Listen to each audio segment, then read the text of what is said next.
ចាសូមគោរពជំរាបសួរបងប្អូនអរគ្នាថ្ងៃនេះយើងបានជួបគ្នាម្ដងទៀតហើយបងប្អូនណាហើយសម្រាប់វីដេអូរបស់ខ្ញុំថ្ងៃនេះគឺខ្ញុំមកចែករំលែកបងប្អូនទាក់ទងជាមួយនឹងប្រធានបទតារាសាស្ត្រនិងទិសហេងទិសឆុងប្រចាំខែតុលាបងប្អូន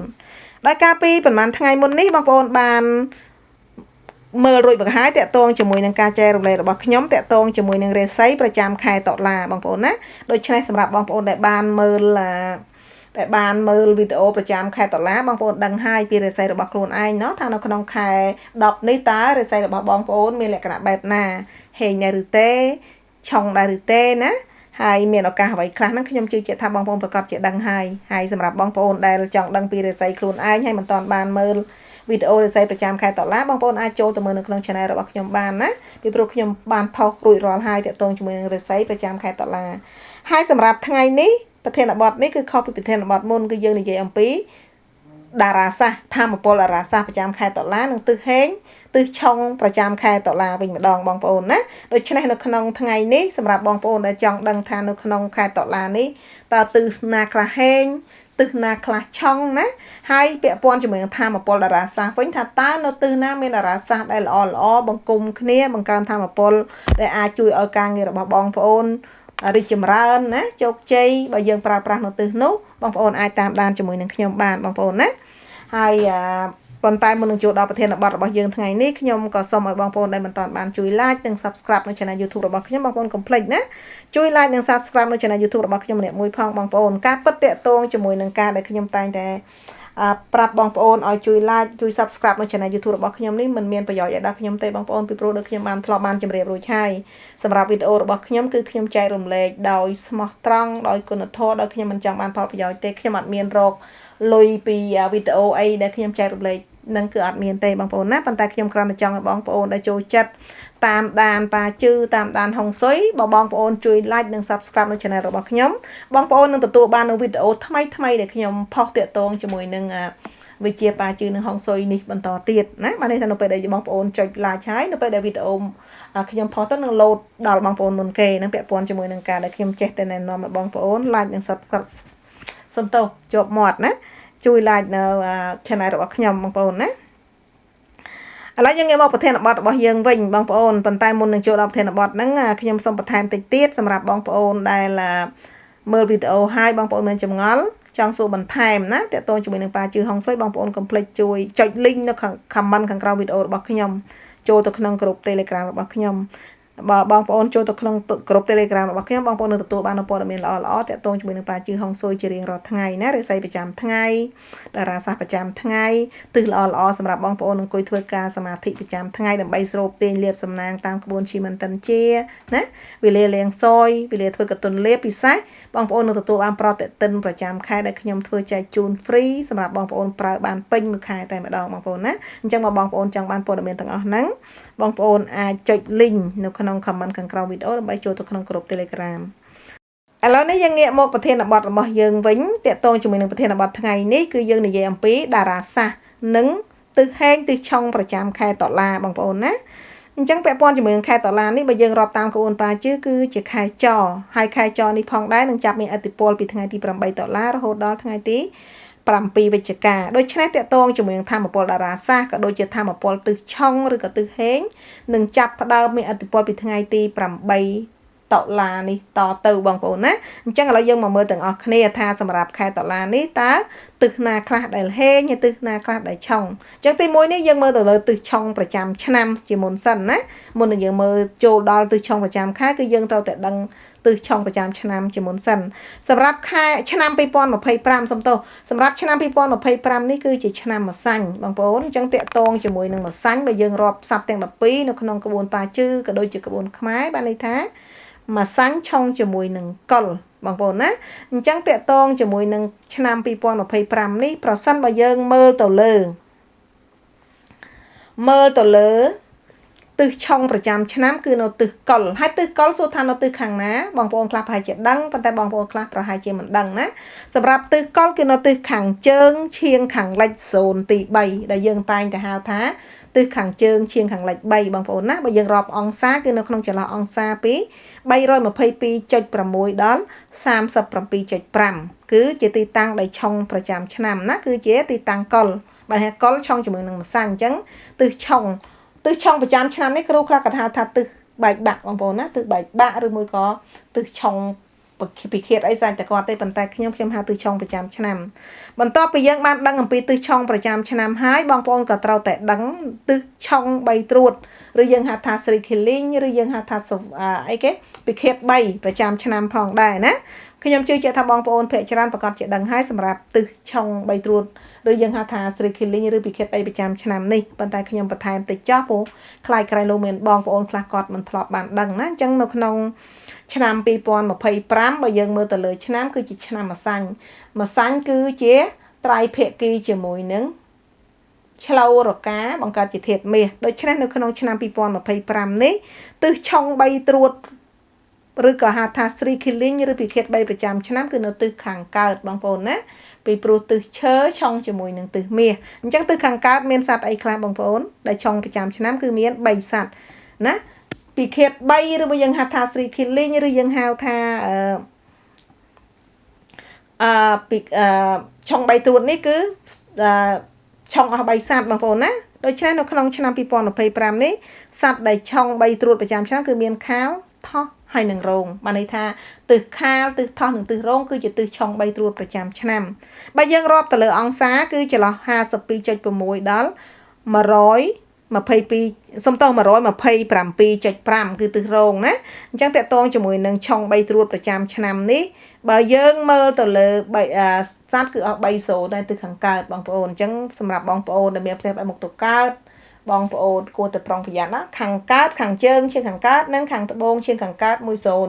ជើងឈៀងកើតគឺទិសខាលបងប្អូនណាខាងកើតថោះហើយនិងខាងត្បូងឈៀងកើតគឺរោងអញ្ចឹង3សូនហ្នឹងគឺឆុង3ត្រួតប្រចាំឆ្នាំហើយហ្នឹងពាក់ព័ន្ធជាមួយនឹងការឆុងប្រចាំឆ្នាំណាឥឡូវយើងចូលមកមើលទិសឆុងប្រចាំខែវិញម្ដងសម្រាប់ខែនេះគឺជាខែចអញ្ចឹងបងប្អូនដឹងហើយណាចបើយើងរាប់ទៅតាមក្បួនសត្វទាំង12គឺឆុងជាមួយនឹងរោងដូច្នេះទិសឆុងប្រចាំខែនេះគឺជាទិសរោងនៅโซนណាគឺនៅចន្លោះអង្សា 112.6 ដល់ 127.5 ដូច្នេះបើបងប្អូនមើលឲ្យវិភាគឲ្យបានល្អល្អទិសរោងនេះគឺជាទិសដែលឆុងខ្លាំងបងប្អូនណាគឺជាទិសទី1ដែលឆុងខ្លាំងហេតុអីបានថាឆុងខ្លាំងពីព្រោះរោងនេះឆុង3ត្រួតប្រចាំឆ្នាំផងហើយឆុងប្រចាំខែទៀតដូច្នេះសម្រាប់បងប្អូនដែលមានផ្ទះបែរមុខទៅត្បូងឈៀងខាងកើតនៅអង្សារោងចន្លោះអង្សា 112.6 ដល់ 127.5 នេះគួរតែប្រុងប្រយ័ត្នការស្វានដំការរង្គោះរង្គើណាពីព្រោះយើង3ត្រួតប្រចាំឆ្នាំរួចទៅហើយខែនេះយើងឆុងប្រចាំខែទៀតអញ្ចឹងអាចនឹងឆុងដប់បើសិនជាបងប្អូនទៅជួសជុលទៅស្វានដំបង្កសំលេងអីឲ្យមានប៉ះពាល់អាចនឹងមានរឿងកើតឡើងដោយស្មានមិនដល់ហ្នឹងជាសម្រាប់ទិសរោងបងប្អូនណាបន្ទាប់ពីយើងដឹងអំពីទិសឆុងប្រចាំខែហើយសំទោសបងប្អូនមើលទិសឆុង3ត្រួតឬយើងហៅថា Sri Killing ប្រចាំខែវិញម្ដងណាពាក់ព័ន្ធជាមួយនឹង Sri Killing នេះមិនមែនមានតែប្រចាំឆ្នាំទេបងប្អូនប្រចាំខែក៏មានប្រចាំថ្ងៃក៏មានដូចគ្នាឆុង3ត្រួតណានៅក្នុងក្រុមរបស់ខ្ញុំតែងតែដាក់ទិសឆុង3ត្រួតប្រចាំថ្ងៃអញ្ចឹងសម្រាប់ក្នុងខែចនេះសម្រាប់ចបើយើងមើលទៅលើត្រៃភាគីគឺបង្គំជាមួយនឹងខាលជាមួយនឹងមមីបង្កើតជាធាតុភ្លើងណាចខាលមមីបង្កើតភ្លើងដូច្នេះតកតងជាមួយនឹងទិសពិឃាត3ប្រចាំខែចនេះគឺនៅទិសខាងជើងបងប្អូនណាពីព្រោះមមីខាលបង្កើតជាធាតុភ្លើងហើយទិសខាងជើងគឺជាទិសធាតុទឹកអញ្ចឹងទឹកនិងភ្លើងគឺជាធាតុដែលឆុងគ្នាដូច្នេះសម្រាប់ខែតុលានេះទិសឆុង3ត្រួតគឺនៅទិសខាងជើងហើយពាក់ព័ន្ធជាមួយនឹងទិសឆុង3ត្រួតដូចខ្ញុំធ្លាប់បានជម្រាបជូនបងប្អូនហើយថាគឺឆុង3សត្វដូច្នេះនៅក្នុងខែតុលានេះសម្រាប់ទិសឆុង3ត្រួតយើងហៅថា Sri Killing ប្រចាំខែគឺនៅទិសកុល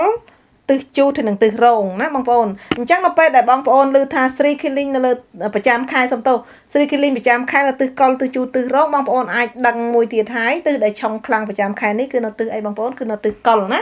ពីព្រោះទិសកុលគឺជាទិសឆុងប្រចាំឆ្នាំបងប្អូនណាបងប្អូនខ្ញុំបានជំរាបជូនមិញនេះថាទិសកុលឆុងជាមួយនឹងម្សាញ់ឆុងប្រចាំឆ្នាំដូច្នេះនៅក្នុងខែនេះកុលឆុង3ត្រួតប្រចាំខែទៀតដូច្នេះ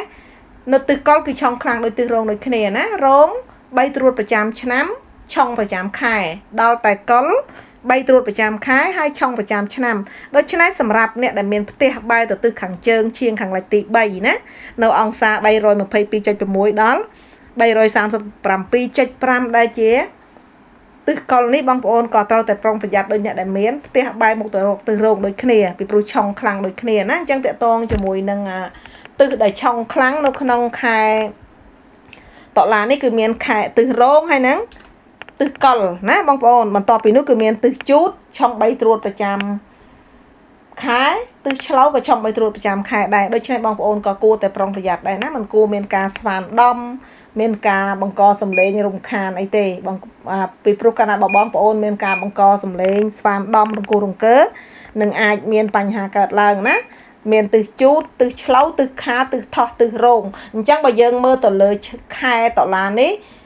ទិសដែលឆុងគឺចាប់ពីទិសកុលណាកុលជូតឆ្លូវខាលថោះរោងទិសខាងជើងរហូតដល់ខាងត្បូងឈៀងខាងកើត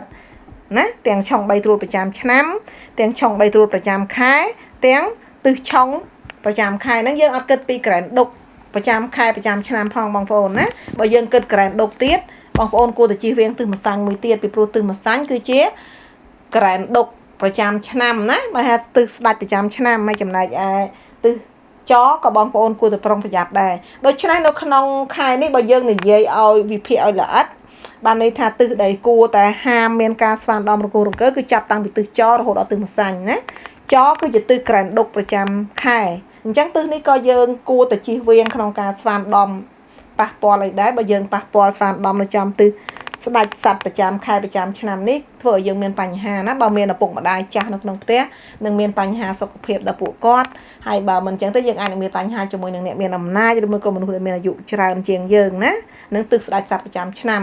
ហើយចំណែកឯទិសកុលឆុង3ត្រួតប្រចាំខែឆុងប្រចាំឆ្នាំហើយជូតឆ្លូវ3ត្រួតប្រចាំខែខាលថោះរោង3ត្រួតប្រចាំឆ្នាំហើយរោង3ត្រួតសំទោសទិសឆុងប្រចាំខែទៀតហើយម្សាញ់ក្រែនដុកកដុកសំទោសក្រែនដុកប្រចាំឆ្នាំអញ្ចឹងបើយើងមើលទៅលើទិសគួរជៀសវាងហ្នឹងចង់អស់ហើយនៅក្នុងខែចនេះគឺឆុងច្រើនមែនតើណាមានតាំងពីចកុលជូតឆ្លូវខាលថោះរោងម្សាញ់គឺជាโซนដែលគួរតែប្រុងប្រយ័ត្ននឹងពាក់ព័ន្ធជាមួយនឹងទិសឆុងបងប្អូនណាចំពោះទិសខាងត្បូងគឺជាទិសចំពោះទិសខាងត្បូងគឺជាទិសមមីបងប្អូនទិសមមីទិសមមែឃើញថាมันមានបញ្ហាអីទេណាទិសវកទិសរកាអត់មានបញ្ហាអីទេបើយើងមើលទៅលើទិសខាងត្បូងគឺជាទិសដែលហាក់ជាមួយនឹងចណាបងប្អូនអញ្ចឹងសម្រាប់ក្នុងខែនេះបើយើងមើលទៅលើផ្ទះដែលហេងបើយើងផ្ដោតទៅលើទិសគឺទិសខាងត្បូងឈៀងឡៃណានឹងតកតងជាមួយនឹងទិសប៉ុន្តែយើងមិនទាន់អាចកំណត់បានថាហេង 100% ទេយើងត្រូវមើលទៅលើតារាសាស្ត្រសិនបងប្អូនណាយើងត្រូវលំអិតទៅលើតារាសាស្ត្រទៀតតែយើងគ្រាន់តែដឹងថាទិសមមីទិសមមែទិសវកនិងទិសរកាมันមានពាក់ព័ន្ធជាមួយនឹងឆុង3ត្រួតมันមាននឹងពាក់ព័ន្ធជាមួយនឹងឆុងប្រចាំឆ្នាំប្រចាំខែហើយនឹងជាទិសស្ដេចសាទេណានឹងតកតងជាមួយនឹងទិសឆុងប៉ុន្តែបងប្អូនតកតងជាមួយនឹងការដែលយើងមើលទិសឆុងណាមិនថាទិសឆុងប្រចាំឆ្នាំប្រចាំខែប្រចាំថ្ងៃទេគឺយើងមិនមែនផ្ដោតទៅលើតែសัตว์ទេបងបានន័យថាមិនមែនតែផ្ដោតទៅលើតែសัตว์ទាំង12សัตว์ណាឆុងជាមួយសัตว์ណាទិសណាឆុងជាមួយទិសណានោះទេបងប្អូនណាគឺយើងត្រូវមើលទៅលើធម៌ពលតារាសាស្ត្រដែលចុះចំโซนនីមួយៗទៀតឧទាហរណ៍ថានៅក្នុងខែតុលានេះខ្ញុំបញ្ជាក់ជូនបងប្អូនថាទិសខាងត្បូងឈៀងឡៃហើយនឹងទិសវកទិសរកាហ្នឹងអត់មានបញ្ហាទេប៉ុន្តែយើងត្រូវពិនិត្យមើលទៅលើតារាសាស្ត្រទៀតថាតើនៅក្នុងខែតុលានេះ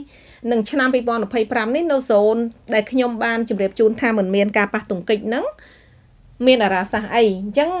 ខ្ញុំសូមបញ្ជាក់ម្ដងទៀតតកតងជាមួយនឹងការដែលយើងពិនិត្យទៅលើទិសឆុងគឺយើងមើលទាំង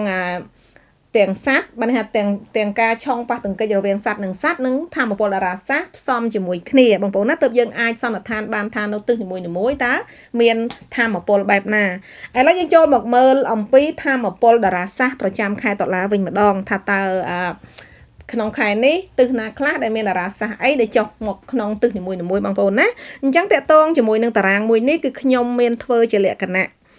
តារាសាស្ត្រមាន2ពណ៌ខ្មៅនិងពណ៌ក្រហមសម្រាប់ពណ៌ខ្មៅគឺតារាសាស្ត្រប្រចាំឆ្នាំចំណែកឯពណ៌ក្រហមគឺជាតារាសាស្ត្រប្រចាំខែតុលាបងប្អូនណាអញ្ចឹងមុននឹងយើងចូលទៅមើលតារាសាស្ត្រប្រចាំខែតុលាគឺយើងមកដឹងអំពីតារាសាស្ត្រប្រចាំឆ្នាំជាមុនសិនប៉ុន្តែខ្ញុំជឿជាក់ថាបងប្អូនភាគច្រើនគឺដឹងហើយ តែខ្ញុំរំលឹកបន្តិចសម្រាប់បងប្អូនដែលគាត់មិនដឹងគាត់នឹងបានដឹងនៅពេលនេះណាអញ្ចឹងតកតងជាមួយនឹងឆ្នាំ2025ដែលជាឆ្នាំម្សាញ់នេះសម្រាប់តារាសាស្ត្រនៅចំកណ្ដាលគឺតារាសាស្ត្រលេខ2បងប្អូនខាងជើងឈៀងខាងលិចតារាសាស្ត្រលេខ3ខាងលិចតារាសាស្ត្រលេខ4ខាងជើងឈៀងខាងកើតតារាសាស្ត្រលេខ5ខាងត្បូងតារាសាស្ត្រលេខ6ខាងជើងតារាសាស្ត្រលេខ7ខាងត្បូងឈៀងខាងលិចតារាសាស្ត្រលេខ8ខាងកើតតារាសាស្ត្រលេខ9ហើយនឹងខាងត្បូងឈៀងខាងកើតតារាសាស្ត្រលេខ1តកតងជាមួយនឹងការដែលខ្ញុំរាប់តារាសាស្ត្រនេះប្រសិនបើបងប្អូនតាមដានហើយនឹងវិភាគបន្តិចបងប្អូននឹងដឹងអំពីរបៀបដើរផ្កាយណាជាទូទៅសម្រាប់ខ្ញុំគឺខ្ញុំរាប់តាមការវិធីដើរផ្កាយអញ្ចឹងតកតងនៅក្នុងខែសំទោសឆ្នាំ2025នេះបើយើងមើលទៅលើតារាសាស្ត្រដែលល្អគឺមាននៅទិសខាងលិចណាខាងលិចផ្កាយលេខ4លេខ4គឺតំណាងឲ្យសតិបញ្ញាតំណាងឲ្យសម្ព័ន្ធភាពតំណាងឲ្យ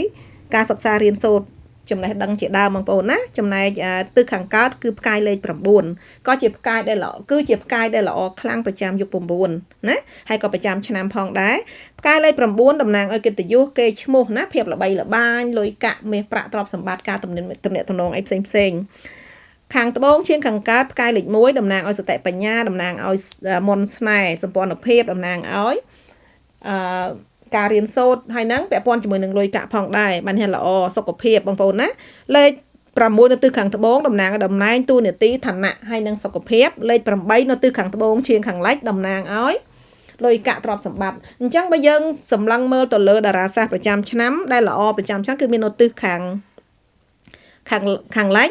ខាងកើតខាងត្បូងឈៀងខាងកើតខាងត្បូងនិង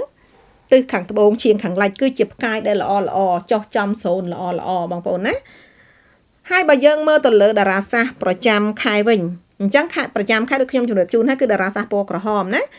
គឺលេខ3ចុះចំកណ្ដាលបងប្អូនចំណុចកណ្ដាលគឺផ្កាយលេខ3ហើយលេខ4នៅទិសខាងត្បូងសំទោសទិសខាងជើងឈៀងខាងលិចលេខ5ខាងលិចលេខ6ខាងជើងឈៀងខាងកើតលេខ7ខាងត្បូងលេខ8ខាងជើងលេខ9ខាងត្បូងឈៀងខាងលិចលេខ1ខាងកើតនិងលេខ2នៅទិសខាងត្បូងឈៀងខាងកើតអញ្ចឹងបើយើងមើលទៅលើតារាសាស្ត្រប្រចាំឆ្នាំខាងលិចខាងកើតខាងត្បូងឈៀងកើតខាងត្បូងហើយនឹងខាងត្បូងឈៀងខាងលិចគឺជាផ្កាយដែលល្អប៉ុន្តែបើយើងមើលទៅលើតារាសាស្ត្រប្រចាំខែវិញណាខាងលិចផ្កាយលេខ5មិនល្អទេណាបងប្អូនខាងកើតលេខ1អត់អីទេហើយខាងត្បូងឈៀងខាងកើតនេះលេខ1ប្រចាំឆ្នាំយើងគិតថាល្អប៉ុន្តែលេខ2ចូលអញ្ចឹងបើយើងមើលទៅលើតារាសាស្ត្រគឺតារាសាស្ត្រមានការប្រែប្រួលមិនមែនថាប្រចាំឆ្នាំល្អហើយពេលប្រចាំខែពិតជាល្អដដែលគឺអត់ទេបងប្អូនណាអញ្ចឹងតេតងជាមួយនឹងតារាសាស្ត្រមិនថាតារាសាស្ត្រប្រចាំយុគប្រចាំឆ្នាំប្រចាំខែប្រចាំថ្ងៃនិងប្រចាំម៉ោងទេគឺតែងតែមានការផ្លាស់ប្ដូរការកោចររបស់តារាសាស្ត្រប្រចាំយុគ20ឆ្នាំដូរម្ដងប្រចាំឆ្នាំមួយឆ្នាំតារាសាស្ត្រដូរម្ដងប្រចាំខែមួយខែតារាសាស្ត្រដូរម្ដងប្រចាំថ្ងៃមួយថ្ងៃតារាសាស្ត្រដូរម្ដង24ម៉ោងប្រចាំម៉ោងមួយយាមតារាសាស្ត្រដូរម្ដងអញ្ចឹងពាក់ព័ន្ធជាមួយតារាសាស្ត្រគឺ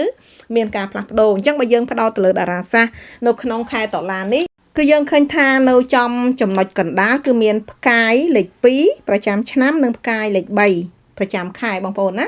អញ្ចឹងតកតងជាមួយនឹងផ្កាយលេខ2និងផ្កាយលេខ3នេះនៅពេលដែលជួបគ្នាគឺមិនល្អទេដោយបងប្អូនធ្លាប់បានដឹងរួចមកហើយផ្កាយលេខ2ថ្មីត្បិតតែល្អប្រចាំយុគ9បានន័យថាប្រសើរឡើងប៉ុន្តែបើក្នុងរយៈពេលខ្លី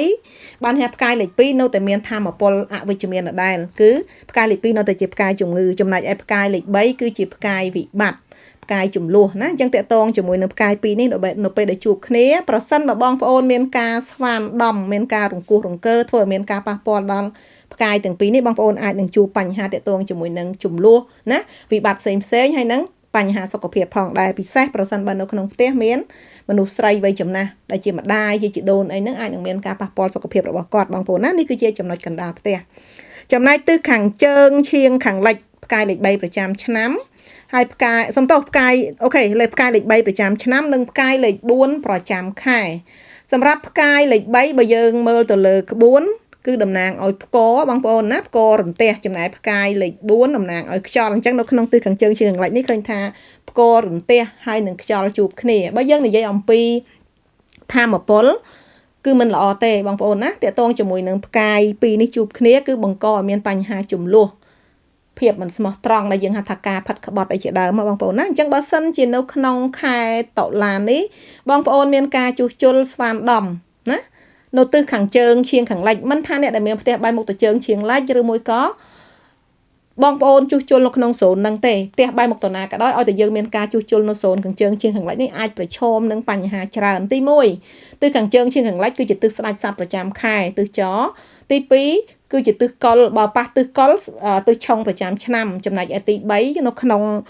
តារាសាស្ត្រលេខ3គឺជាផ្កាយវិបត្តិស្រាប់ខែនេះចូលផ្កាយលេខ4មួយទៀតបាននេះបញ្ហាអាចនឹងកើតមានឡើងដូច្នេះបងប្អូនគួរតែប្រុងប្រយ័ត្នណាសម្រាប់โซนខាងជើងឈៀងខាងលិចមិនថាទិសចឬទិសកុលទេណាមិនថាផ្ទះបងប្អូនបែរមុខទៅជើងឈៀងលិចឬក៏មួយក៏បែរមុខទៅទិសណាទេឬមួយក៏កន្ទុយផ្ទះបែរចំទិសហ្នឹងទេឲ្យតែមានការជួសជុលស្វានដំចំណុចហ្នឹងគឺអាចនឹងមានបញ្ហានៅក្នុងខែតុលានេះចំណែកឯទិសខាងលិចវិញដូចបងប្អូនជ្រាបស្រាប់ហើយណាយើងដឹងថាផ្កាយលេខ4គឺជាផ្កាយស្នេហ៍ផ្កាយសោភ័ណភាពផ្កាយសតិបញ្ញាអញ្ចឹងឆ្នាំសំទោសខែតុលានេះផ្កាយលេខ5ចរចូលមកអញ្ចឹង5និង4ជួបគ្នាបើយើងនិយាយពីអតិពលផ្កាយលេខ5និងផ្កាយលេខ4ណាផ្កាយលេខ5គឺជាផ្កាយចំនួនបងប្អូនផ្កាយលេខ5ណាផ្កាយចំនួនបងប្អូនដឹងហើយរឿងរ៉ាវកើតឡើងអាចចេញពីផ្កាយលេខ5លុយកាក់ក៏ដោយសារលេខ5ណាសម្ព័ន្ធភាពក៏ដោយសារលេខ5សុខភាពក៏ដោយសារលេខ5ណាបាត់បង់របស់ឬមួយក៏ពាក់ព័ន្ធជាមួយនឹងចោលឆក់ចោលប្លន់ក៏បង្កបានដោយលេខ5ដូចគ្នាអញ្ចឹងលេខ5នេះបើយើងតាមយើងដែលដឹងអ្នកដែលសិក្សាវិទ្យាបាជឺហុងស៊ុយបងប្អូនដឹងហើយគឺជាផ្កាយវិបត្តិផ្កាយគ្រោះអញ្ចឹងនៅពេលខែតុលានេះវា5ជួបជាមួយនឹង4គឺតំណាងឲ្យសម្ព័ន្ធភាពតំណាងឲ្យតំណែងតំណងអញ្ចឹងបើសិនជាមានការស្វានដំរង្គោះរង្គើបង្កសម្លេងខ្លាំងនៅโซนខាងលិចណាខាងលិចបងប្អូនមិនថាលិច1លិច2លិច3ទេអតិពលផ្កាយគឺ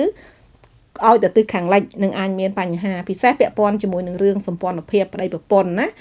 មានចំនួនតាក់ទងជាមួយនឹងរឿងស្នេហារឿងសហាយស្មន់អីផ្សេងបើសិនជាមានការលាក់លៀមអីគួរតែប្រុងប្រយ័ត្នហើយក៏មានប៉ះពាល់ដល់សុខភាពលុយកាក់ទ្រព្យសម្បត្តិអីដែរណាចំពោះបងប្អូនណាដែលមានការលាក់លៀមអីរឿងអីសម្ងាត់បើសិនជាប៉ះពាល់ផ្កាយលេខ5នៅក្នុងខែនេះអាចនឹងផ្ទុះរឿង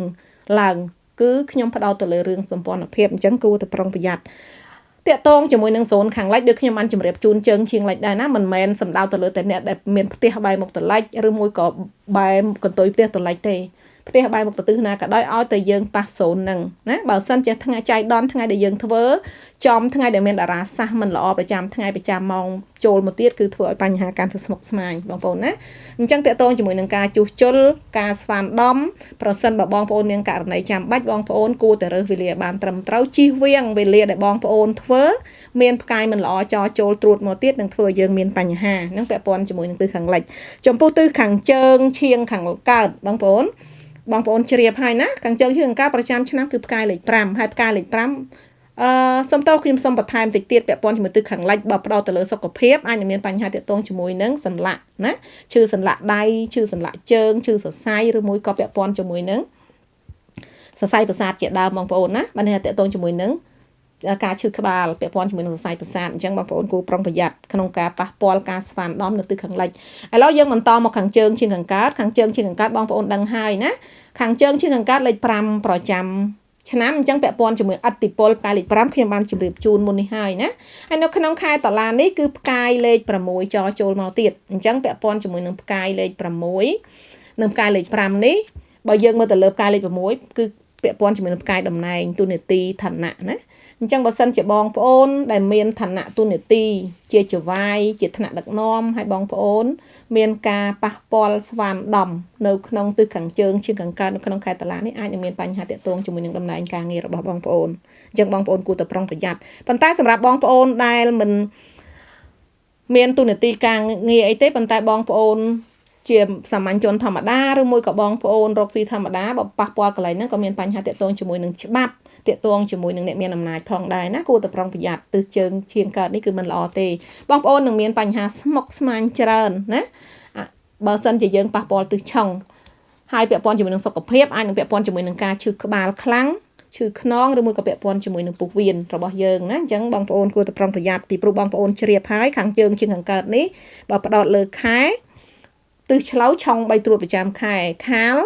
ទិសឆុង3ត្រួតប្រចាំឆ្នាំហើយផ្កាយមិនល្អចរចូលទៀតអញ្ចឹងបងប្អូនអាចសម័យបានហើយបើសិនជាយើងប៉ះពាល់តើមានរឿងអីកើតឡើងខ្លះណានឹងពាក់ព័ន្ធជាមួយទិស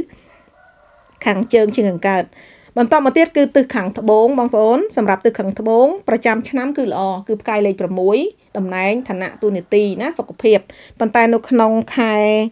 តុលានេះគឺមានផ្កាយលេខ7ចចូលអញ្ចឹងពាក់ព័ន្ធជាមួយនឹង6និង7នេះបើយើងនិយាយអំពីរូបភាពគឺប្រៀបដូចជាដាវពីរដែលកាប់គ្នាអញ្ចឹងបងប្អូនអញ្ចឹងនៅពេលដែលមានដាវពីរកាប់គ្នាប្រយុទ្ធគ្នាតាមបង្កឲ្យគេ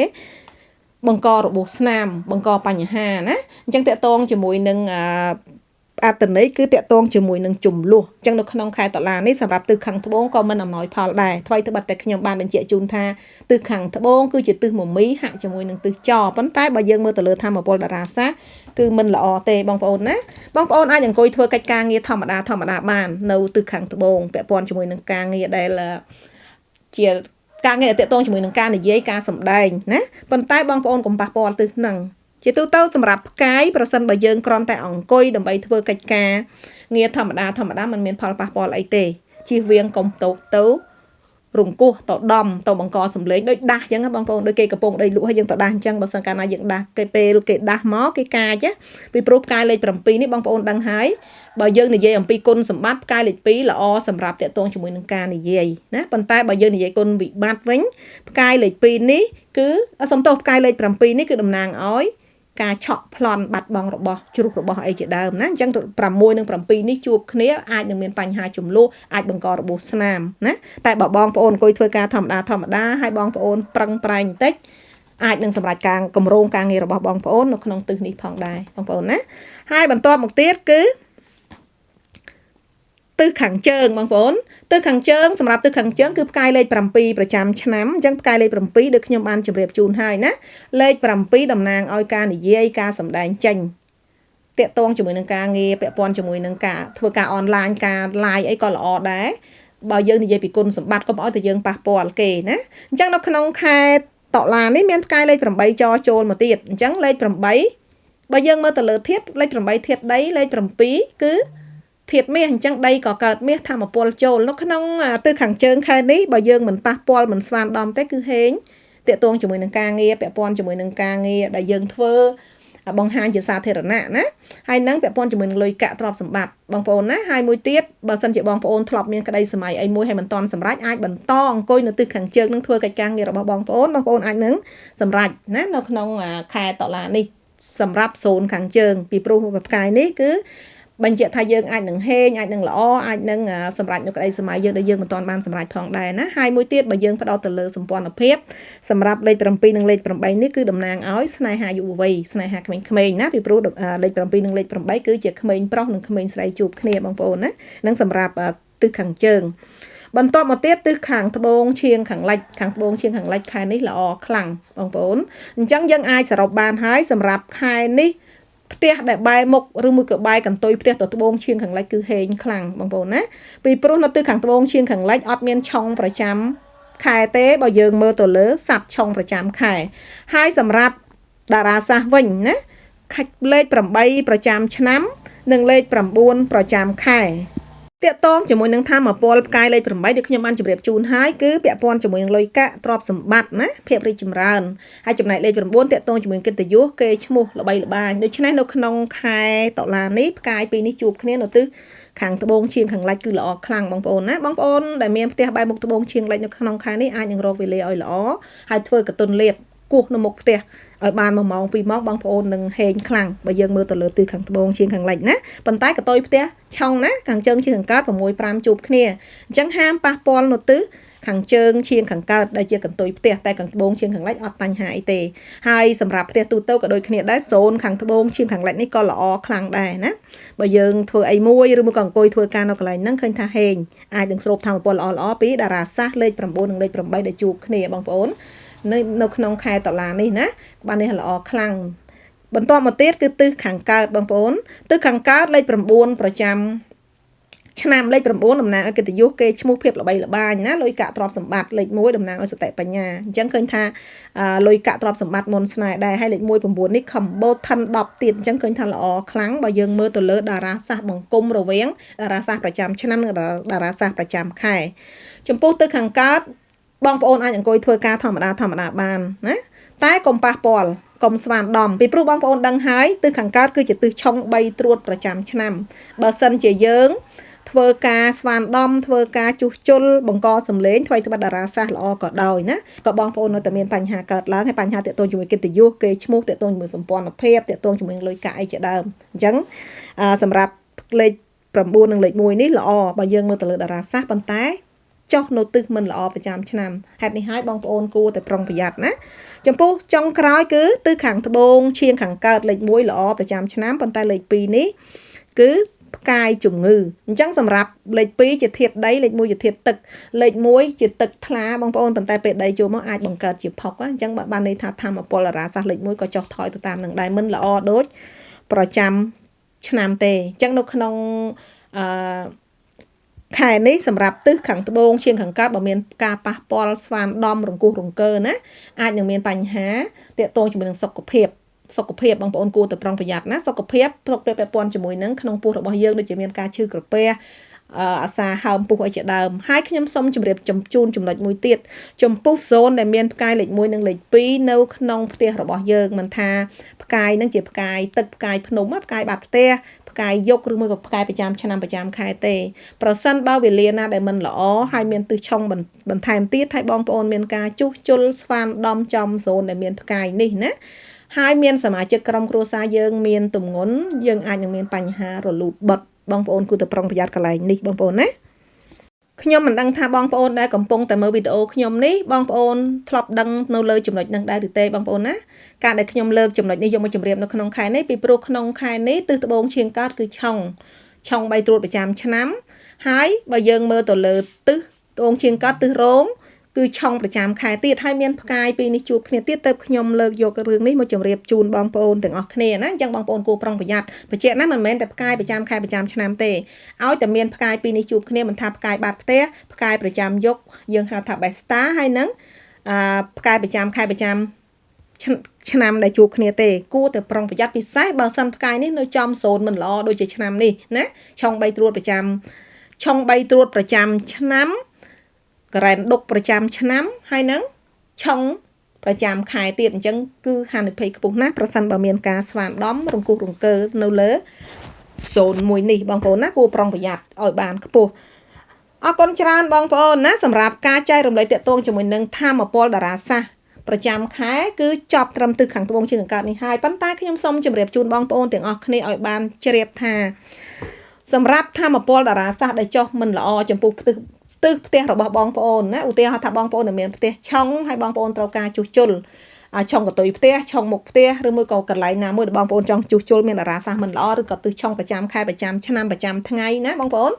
ហើយប៉ុន្តែបងប្អូនចាំបាច់ត្រូវតែជួសជុលបងប្អូនកុំបារម្ភបងប្អូនអាចជ្រើសរើសរកវេលាដែលល្អវេលាដែលផ្ទះរបស់យើងដែលមានប្រព័ន្ធសុវត្ថិភាពការពារណាពីព្រោះផ្ទះរបស់យើងមួយអ្នកបានន័យថាគ្រប់โซนទាំងអស់ទាំង24 mountain គឺមានវេលាសម្រាប់វេលាសុវត្ថិភាពសម្រាប់ផ្ទះយើងក្នុងមួយឆ្នាំ60ថ្ងៃណាហេតុនេះហើយទើបខ្ញុំតែងតែជំរាបជូនបងប្អូនថាបើសិនជាបងប្អូនចង់ជួសជុលចង់ស្វានដំចង់សាងសង់នៅក្នុងឆ្នាំដែលមានទិសឆុងសម្រាប់ទីតាំងផ្ទះរបស់យើងបងប្អូនត្រូវរើសវេលាឲ្យល្អរើសទី1បងប្អូនត្រូវរើសវេលាដែលមានសុវត្ថិភាពសម្រាប់ផ្ទះយើងវេលាដែលមានប្រព័ន្ធការពារផ្ទះរបស់យើងណាហើយទី2យើងរើសទៅមើលតារាសាស្ត្រដែលល្អដែលចុះមកចំសូននោះនឹងបងប្អូននឹងអាចធ្វើការជួសជុលបានបើបងប្អូនរើសលំអិតឲ្យបានច្រើនទៀតជួសជុលហើយក៏នៅតែហេងទៀតហេងខ្លាំងទៀតបងប្អូនណាហេតុនេះហើយអ្វីដែលខ្ញុំជម្រាបជូនខាងមុននេះគឺខ្ញុំជម្រាបជូនអំពីធម៌ពលតារាសាស្ត្រដែលជួបគ្នាប៉ុន្តែខ្ញុំក៏មិនចង់ឲ្យបងប្អូនទាំងអស់គ្នាបារម្ភពេកដែរពីព្រោះគ្រប់បែបយ៉ាងបើយើងមើលទៅលើក្បួនវិទ្យាសាស្ត្រហុងស៊ុយវិទ្យាសាស្ត្រនេះគឺសុទ្ធតែមានដំណោះស្រាយបងប្អូនណាបើសិនជាបងប្អូនចាំបាច់ត្រូវការធ្វើឧទាហរណ៍ផ្ទះបងប្អូនឆុងប្រចាំខែតារាសាស្ត្រមិនល្អមកត្រួតទៀតប៉ុន្តែផ្ទះបងប្អូនចំណុចហ្នឹងត្រូវតែធ្វើហើយបែកទៅយកទឹកឬមួយក៏មានបញ្ហាអីមួយត្រូវតែចាំបាច់ត្រូវតែធ្វើហើយបងប្អូនរើសវេលាណាអាចរើសថ្ងៃនិងរើសម៉ោងបើសិនជាយើងរើសខែអត់បានរើសថ្ងៃរើសម៉ោងឲ្យល្អគឺក៏អាចជួយយើងបានមួយចំណែកដែរណានឹង